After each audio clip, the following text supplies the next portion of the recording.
Un gusto de saludarles, queridos amigos, una vez más. Les habla el doctor Miguel Ángel Núñez en una nueva cápsula sobre parejas y matrimonios.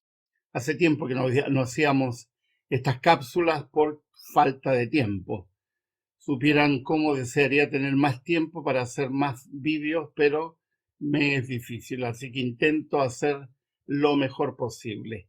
Gracias a todos los que semana a semana nos escriben, nos animan a continuar y están permanentemente apoyándonos. Quiero enunciar algo que no tiene nada que ver con mis videos, que no tiene nada que ver con mis libros, sino con algo que vengo sufriendo hace varios meses.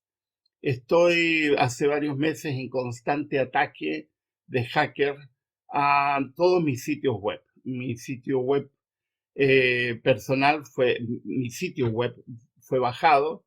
Estamos intentando arreglarlo con la empresa que hace el hosting. Mis redes sociales todas fueron hackeadas. Pude recuperar la mayoría, excepto Facebook. YouTube se intentaron hackearlo, pero no pudieron porque tenía un mecanismo de protección. Lo mismo con mis cuentas de Google, mis cuentas bancarias, Amazon, todo. Es una lástima. Varios amigos expertos en informática me han dicho que esto se ha hecho muy común. En mi caso, hay un interés personal de alguien que durante meses ha intentado hackear y finalmente lo consiguió con la cuenta de Facebook. A quienes me siguen en Facebook los invito a inscribirse en otra cuenta que abrimos que se llama Miguel Ángel Núñez Oficial, para distinguirlo de otras cuentas de Miguel Ángel Núñez que hay. De hecho, hay 3 cuentas con mi nombre que le he pedido a Facebook que las quite porque son falsas, pero allí están. Eso ya deja de ser responsabilidad mía. En la página mía hay una imagen que la voy a poner acá para que sepan cuál es, y de esa forma pueden identificar mi cuenta. Teníamos entre la cuenta de fans y la cuenta de Facebook más o menos unas 35.000 personas. Y ahora hemos comenzado de nuevo. Hace un poco más de una semana ya hay 500 personas inscritas y necesitamos recuperar más. Es una lástima. Lo único que hago es comunicar, escribir, ser coherente con mi manera de pensar, ser directo. Yo nunca he buscado la diplomacia. Detesto la diplomacia. Creo que hay que ser directo, ser asertivo, decir las cosas como deben decirse, y evidentemente eso a algunas personas les molesta. Así que les invito a inscribirse en mi página de nuevo para quienes estaban inscritos, ayudarme a propagar la nueva página para ver si recuperamos la cantidad de personas. No va a ser fácil en lo pronto, pero se puede. Hoy día vamos a hablar de un fenómeno que es poco conocido, pero que mucha gente lo ha padecido y lo padece. Estamos hablando del gaslight. Gaslighting, que es una manera de referirse al tema, es un fenómeno que es de uso muy común en la literatura especializada en abuso psicológico, solo que no es muy conocido por una buena cantidad de personas. Se refiere el nombre gaslighting, es una expresión inglesa que no tiene una traducción literal al español, y la traducción literal sería algo así como luz de gas, que no tiene mucho sentido en español.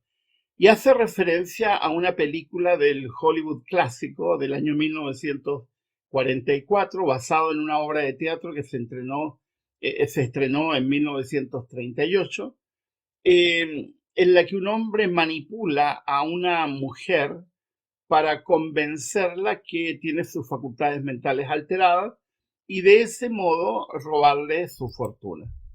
En la película, en real, lo que hace el personaje maquiavélico de el marido en este caso es esconder objetos valiosos, cuadros, joyas, etcétera, haciéndole creer a ella que ha sido responsable, aunque ella no se acuerde porque no ha sido la responsable.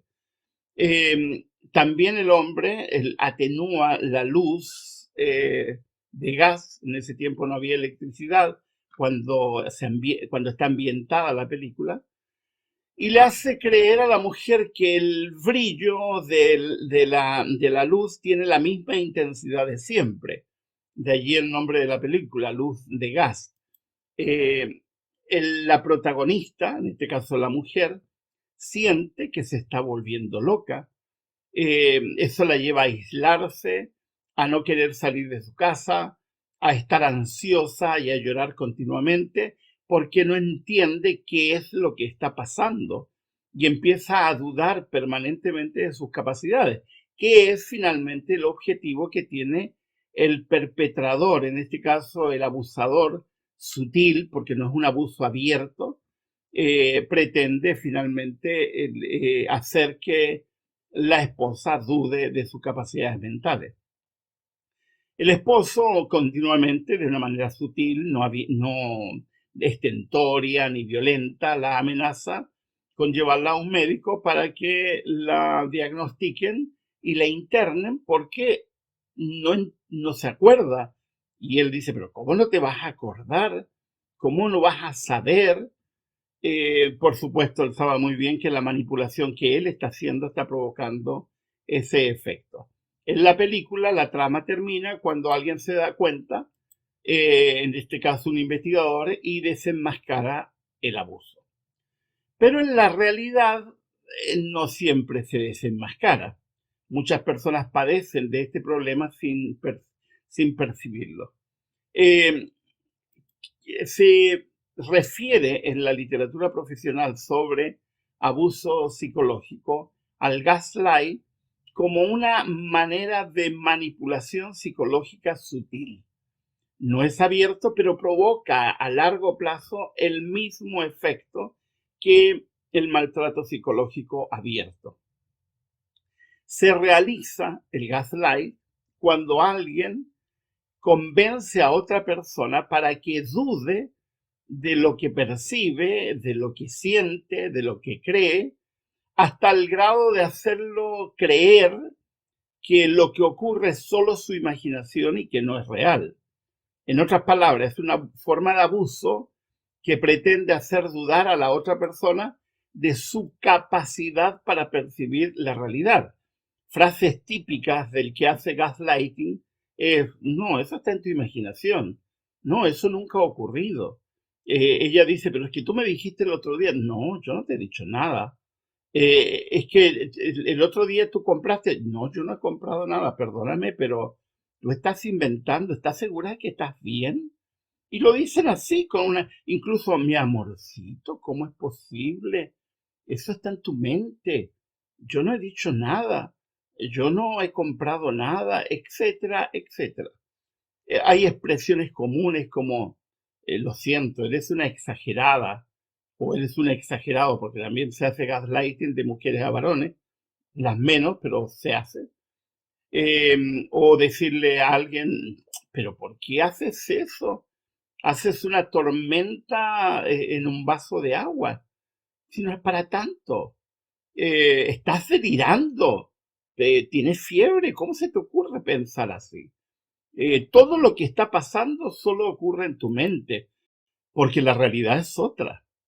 Y eso hace que la persona que está siendo afectada por gaslighting empiece a dudar de su capacidad para percibir la realidad. Ahora, el que está aplicando gaslighting, el abusador o abusadora, no le interesa aclarar las cosas, sino todo lo contrario, dejar instalada en la mente de su víctima una duda que carcome y que hace que la persona se vaya sintiendo cada vez más invalidada porque siente que algo está pasando, que no sabe qué está ocurriendo. Ahora, este tipo de vínculos genera relaciones tóxicas que hace que las víctimas duden permanentemente de su capacidad mental. Ahora, no solo se da en relaciones de pareja, para ser justos, sino también en vínculos de familiares, especialmente cuando son personas mayores, en relaciones de amigos e incluso en relaciones laborales. Pero el ámbito más común de la acción del gaslighting es en relaciones de pareja. ¿Cuáles son las características o los elementos más comunes que se dan en relación con el gaslighting? Primero, dudas sobre la capacidad de recordar. Como le hacen creer que todo lo que ocurre es un invento, la gente empieza a dudar de su memoria. La persona manipula convenciendo al otro de que tiene problemas graves de memoria porque no es capaz de recordar lo que le está ocurriendo. Y la persona que padece de gaslighting empieza a dudar de su propia capacidad de recordar y dice, pero ¿cómo será? Yo me olvidé, etcétera. Y eso lo lleva a un segundo punto, que es dudas sobre su raciocinio. Las víctimas empiezan a desconfiar de sus propios razonamientos. ¿Será que estoy mal? ¿Será que algo me está pasando? Empiezan paulatinamente por esta duda que se instala, que la ha instalado el manipulador, pero que no está consciente, a empezar a depender de los criterios de otras personas para poder saber si está en lo cierto.